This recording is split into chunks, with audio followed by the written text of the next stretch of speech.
Tech Cocktail Sessions, educational and inspirational talks from experienced startup founders, entrepreneurs, and thought leaders. Is it on? Can everybody hear me? Yeah. All right, so I'm gonna apologize up front. I'm very animated. I'm from the South, and I will say fuck. All right, so now we got that all clear. Let's talk about the topic that I was talking about. It's not about the evolution of food. It's more about the evolution of offline social, right? So when Kathy sent me an email asking me, well, do you want to talk? I said, yeah, I want to talk. I'll talk to anybody. I'll talk to a tree. Everybody that I met, no, I'll talk to anybody. But I couldn't figure out a topic.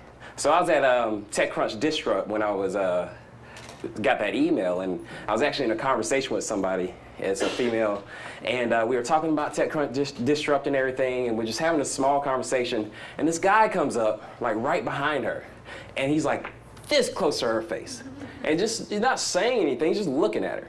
And I'm like, okay, this shit's getting weird. And I'm like, okay, do you know this guy? And she's like, no. He's like, well, I follow you on Twitter. We have a lot of conversations on Twitter. I'm like, and she steps back in a New York-esque way and says, who the fuck are you? And I'm like, okay, all right, that's the name of the topic. Because what I feel is that social media has made the world smaller, but I think people are actually using it to replace communication. Does that make sense? So, had conversations on Twitter, but you never met, how do you build a relationship like that? So I think social media is meant to be an enhancement, not a replacement. And that's kind of what the evolution is. I think we're going to go back to, you know, when you knew your neighbors and you actually know each other, you have a relationship with people. That's where I think the evolution of communication is going to go to. So that's where we are right now, is that people are using social media as a replacement versus in comparison to an enhancement. So I'll give you another story. I tell a lot of stories too, so if you don't like them, you can throw stuff at me. So I was in this is kind of like how it happened for me as far as talking and building relationships. So I was in Australia a couple years ago, and I was in Darwin. I was over there for like 8 weeks. I don't know if anybody knows where Darwin, Australia is. At the very, very, very top of Australia, kind of in the outback. I met a lot of great people. But so I was over there looking for food because I'm the restaurant guy. And no matter where you are in the world, you can always tell a chain a mile away, right? So I was using all the utilities and tools to try to find a restaurant, and I couldn't find one. So I started asking locals. Now, in Darwin, Australia, you got Aboriginals and you got Aussies. They ain't never seen a black guy. So when I started talking, you know, they stopped me and said, well, now you from America? I said, well, yeah. Well, do you know Jay-Z? I'm like, well, yeah, every black guy knows Jay-Z. But that got me in the door with the Aussies, and I started building relationships with the people down the coast. And for those of you who were in my little group at that house, I ended up having I rented a thing on Airbnb at Bondi Beach. There's actually some sand that came with people, but that came out of relationships that I built through Australia. And now I still communicate with these people, and we actually use social media to communicate, but we actually have relationships. So that's kind of the where I think we're gonna go. We're gonna start using social media as the enhancement to communicate. So what about the future, right? You all are sitting in the future, in my opinion. I don't know why I have my phone out. I'm sorry, I don't have notes. But you all are sitting in the future. And what I mean by that, what the Downtown Project and what Tony has created here is that. It's offline social media. They encourage people to actually help one another, build relationships, and ask for help, right? So you're actually building authentic relationships. So people go to these conferences, people go to big networking things, and never say anything to each other. They'll sit right next to each other and tweet each other. Now that doesn't make any sense to me. But here you all are sitting in the future of the relationships. And I feel like, I don't know how many people would have actually met 5 more people who all was visiting here.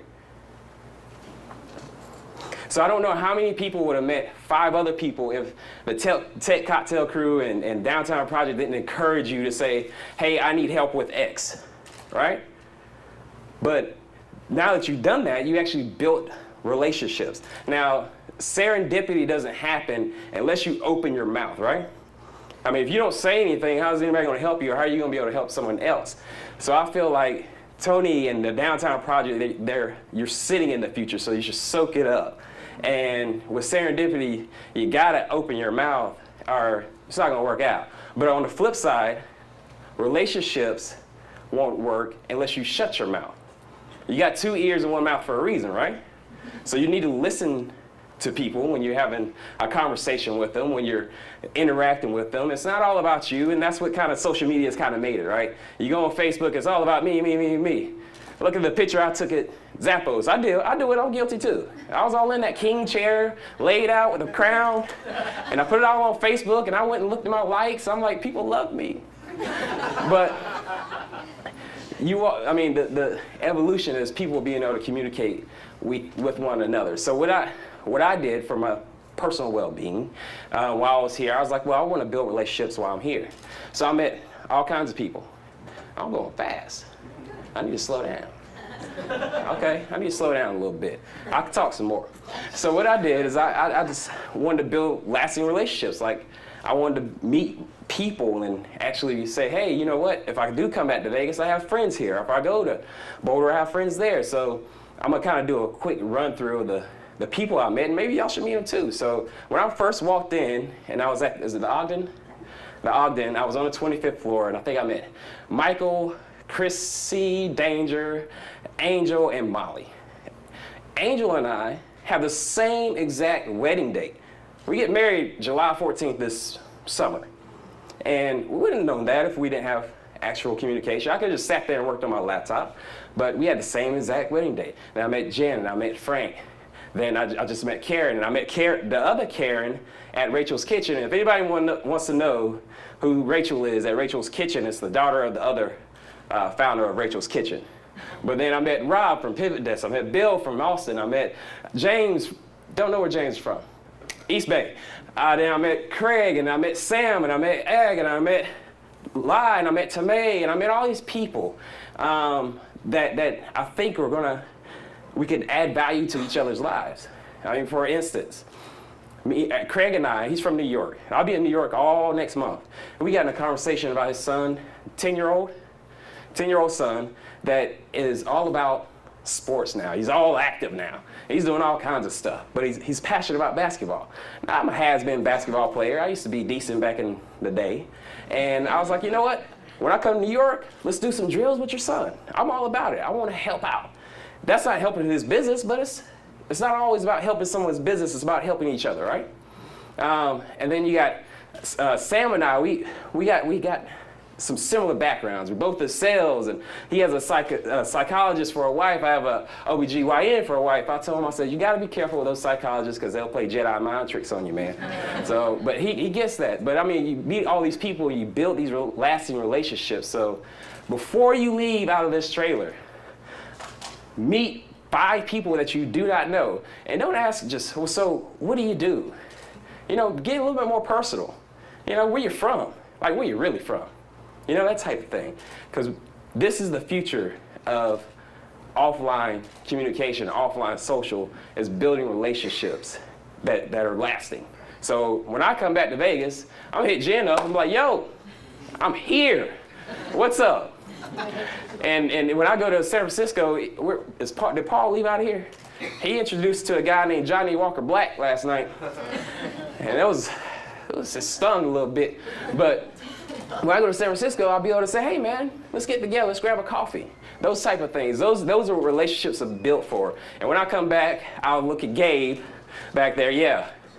And we're gonna get on this dartboard and I'm gonna beat him next time. That type of stuff. But anyway, this is the future of offline social, and I think if we could replicate things like this around the country, around the world, we'll be a much better society. That's all I got. All right.